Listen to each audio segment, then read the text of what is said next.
شباب عاملين ايه؟ يا رب تكونوا بخير. بكره بدايه البطولات الافريقيه، ويستهل الاهلي مشواره بمقابله شبيبه القبائل الجزائري.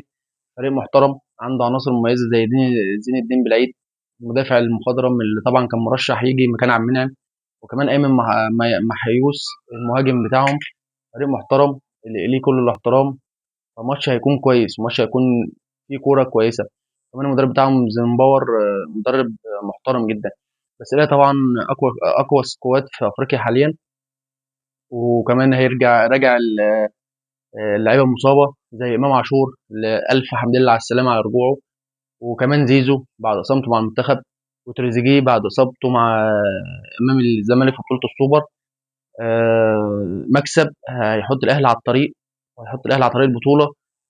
كمان مع يعني التوقف الدولي وانتقالات يناير، والفريق هيدعم بعناصر ممتازه سواء على خط الدفاع او خط النص او الهجوم. الفكره الفرقه هتتقل كمان وكمان. بس طبعا اهم حاجه البدايه. الماتش ده الماتش القادم بره ارضك. ابسط حاجه 4 نقاط هيحطوك على الطريق الصحيح. فبالتوفيق للاهلي بكره، يستغلوا الفرصه، يستغلوا الدفع بتاع الجمهور والدفع بتاع الارض لكماله المشوار، وتكون البطوله من حليفهم ان شاء الله.